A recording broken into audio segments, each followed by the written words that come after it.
Okay, guys, so they just stepped this one up for us a little bit. So let's look over here. So we have rad 20 over 45.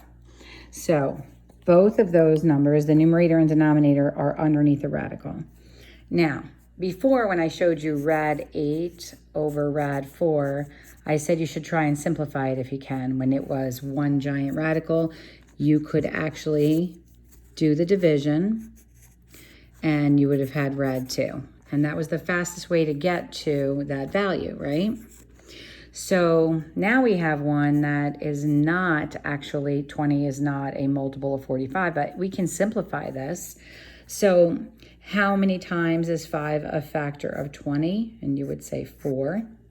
And how many times is 5 a factor of 45? And you would say 9. So what I just did there by simplifying it is I now have two perfect squares. The square root of 4 and the square root of 9. So I know that's going to be 2/3. Now that's the spoon way, and we talked about spoons and shovels, right? So let's look at what would have happened if I had actually gone a longer route. I would have had to find the perfect square in here, which is 4. I would have had to find the factor that's a perfect square in here, which is 9. Some of you might see a little thing going on here.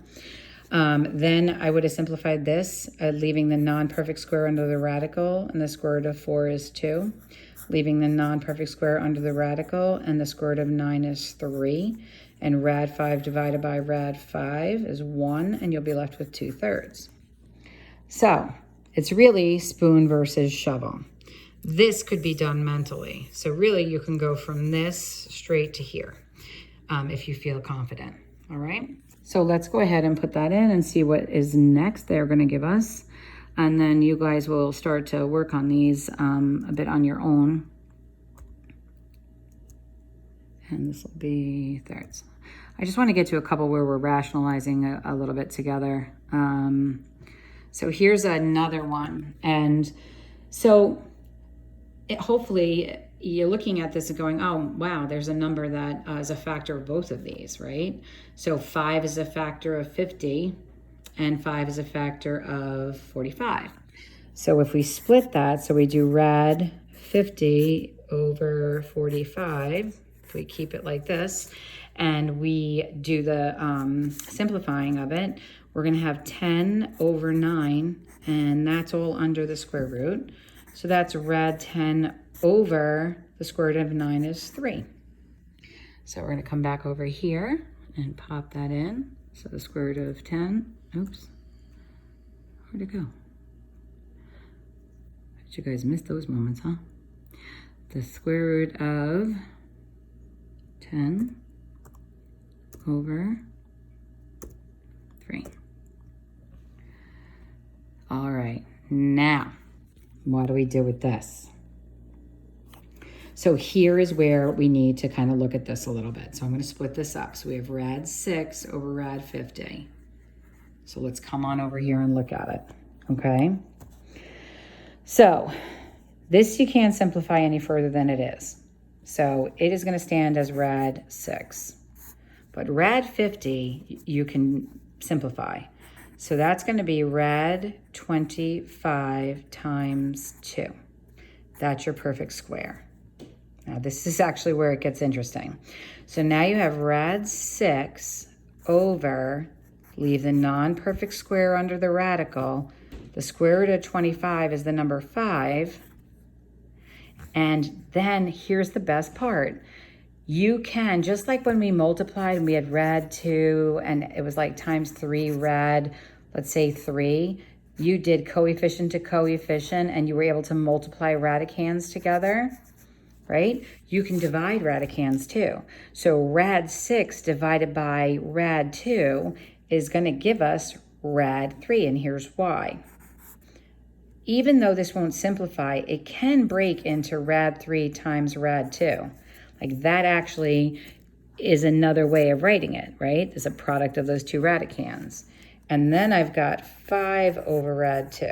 So rad 2 divided by rad 2 is 1, and I'm left with rad 3 over 5.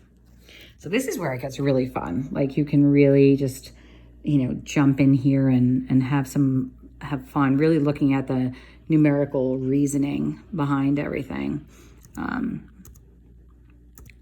And I miss seeing your faces when those little light bulbs go on, but let's see what they're giving us now. Okay, so this is when you'll have to rationalize. This will probably be like one of the last few that we do together. And then you can always hit me up on email or on Skype, and I'll try and like walk you through some pieces a little bit more. So let's take a look at this. So we have rad 2 over rad 3. And the difficulty is like, you know, I'm at 55 right now, and that's when they're starting to kind of rationalize things. And, you know, for you guys, I really expect you to hit that 40-minute mark or push. If you're getting a couple wrong in a row, either check in with each other, help each other out, or, you know, definitely get with me and I will help you. So the first thing you're going to want to do here is you want to split this into two separate radicals. So you're going to have rad 2 over rad 3. Now, I can't simplify either of them. I can't, you know, there's no perfect squares in there. I can't simplify the actual fraction. So here's where we're going to rationalize. You're going to multiply by a form of 1, identity property. You're going to use the exact amount here under this radical, which will be rad 3. It's going to be rad 3 over rad 3. Now, that's how you're going to decide what this form of 1 is.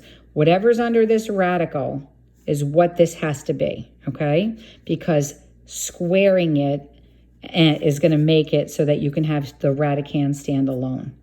So rad 2 times rad 3 is rad 6. Rad 3 times rad 3 is rad 3 squared. So the squaring and the square root undo each other, and you're left with 3.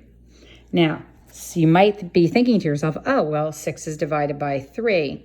But rad 6 is not 6. Rad 6 is a little more than 2. Remember, rad 4 is equal to 2, and rad 9 is equal to 3. So this is a decimal value, an irrational decimal value that falls between there.